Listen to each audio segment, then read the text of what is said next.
I'm Laura Vitale. On this episode of Laura in the Kitchen, I'm going to show you how to make a pizza rustica. It's such an Italian classic, I can't even tell you. It's basically a stuffed pizza, but it's stuffed with like ricotta and really delicious mozzarella and soppressata. It's so good. It's typically made around Easter, but in my family we make it all the time because everyone just loves it. Okay, so let's go over the ingredients.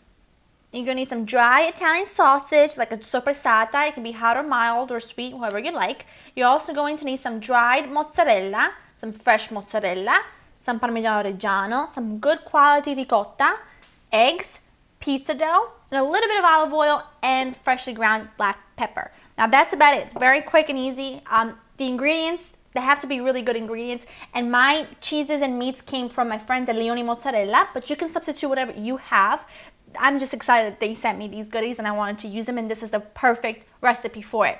Okay, the first thing we're going to do is make the filling. Now also I want to point out that I bought my pizza dough at the local pizza place, but you can make it from scratch if you have the time, and you can get the recipe for it on my website at www.laurinthekitchen.com. There's how to make a pizza from scratch, and there's a recipe there for how to make fresh pizza dough. So there you go. There's your option if you don't feel like buying it, you want to make it.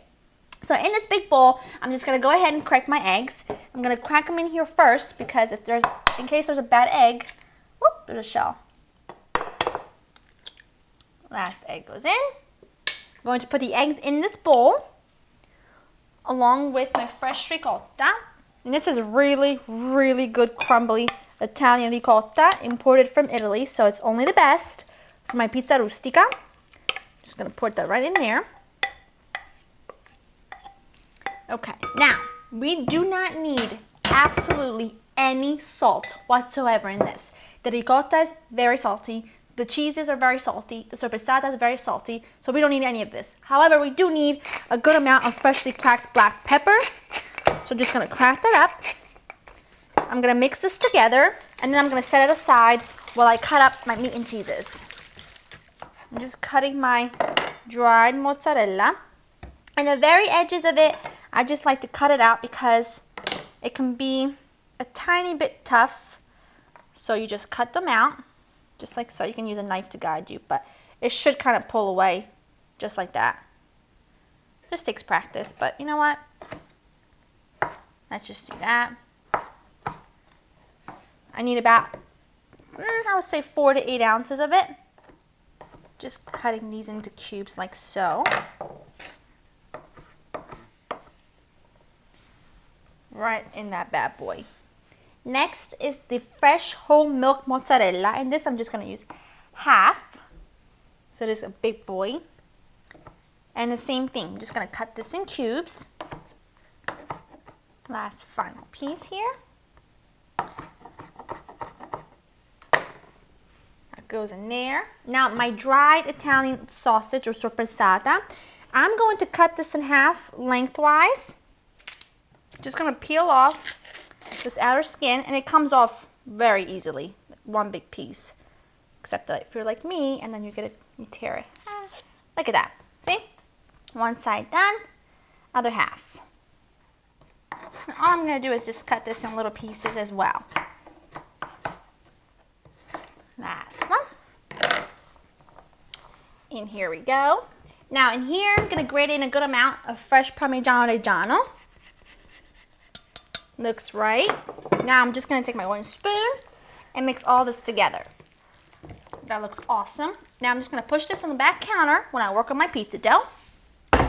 Now, first thing you want to do is get this is a 9-inch springform pan. I've just mounted the outside with some aluminum foil. I'm a creature of habit. My mother did it. Every time she uses a springform pan, she wraps the outside of it, so I did the same thing. Now I'm just going to drizzle a little bit of olive oil into the bottom. And with a little brush here, I'm just going to brush the bottom and the sides. Very important, all the way up to the sides. That looks good. Now we're going to work on our pizza dough. Now, you can do this with a rolling pin. You can roll this out, but I'm just going to do it with my hands. Take one piece at a time. Make sure it's dredged in flour pretty well. Push them aside, and I'm just, if you've seen my pizza video, you'll know how I do this. Flatten it out with your fingers. And you will have some scraps here, but you know what? That's okay.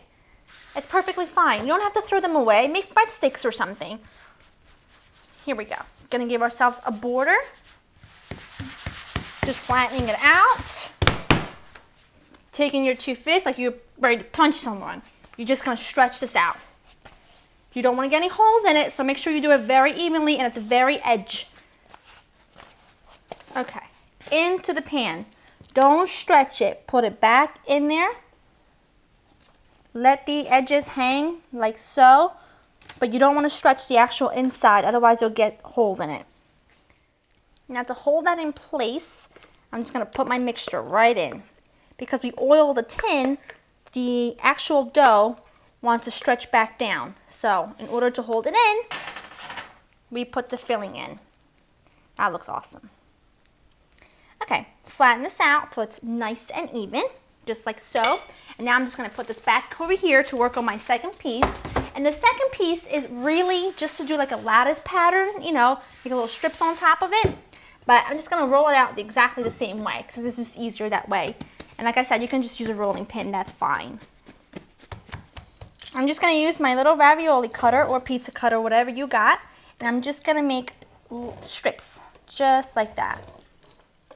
Okay, now working with a little touch of olive oil on your pastry brush here. You're going to oil up all the outside here because we want these strips to stick. So I just want to do that. And take one at a time and just lay it across and pinch it. Don't worry about all this because that will get trimmed. So just do that. I lay them across this way and across that way. I know it's not a traditional lattice pattern because a traditional one you're supposed to lift every other one, but I don't have the time or patience for it. So now I'm just trimming all the outside dough. That's perfect. Now this is pizza rustica, hence the name is supposed to be very rustic. Now we're going to just drizzle a touch of olive oil over the top, and we're going to brush the very top to ensure we have a nice golden crust. And the olive oil is, you know, essential for this. Just a little bit more on my brush here for the edges. Here we go. And this is going to go into your preheated oven to 375. I don't know if I mentioned that you do need to preheat your oven to 375, but you do. And this is going to go in there for about an hour and 15 minutes. And I suggest putting it on another sheet like this so that if anything comes out, which it shouldn't, then you have something to catch it on. Otherwise, it's going to burn your oven and smells horrible. So put it in there for an hour and 15 minutes. After baking for an hour and 15 minutes, it's really important that you let it cool for a few hours, like 2.5 hours, because otherwise if you were to slice it while it's hot, it'll fall apart. So now I'm just going to loosen up all the aluminum foil. It looks perfect. I mean, look at that.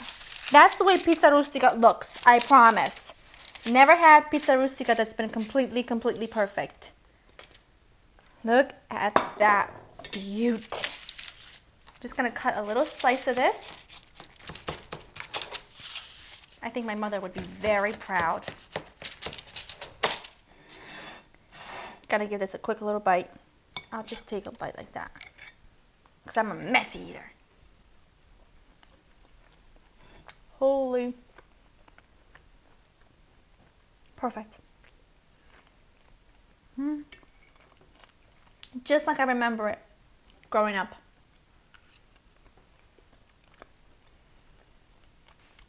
Wow, I'm sorry. This brings back a lot of memories.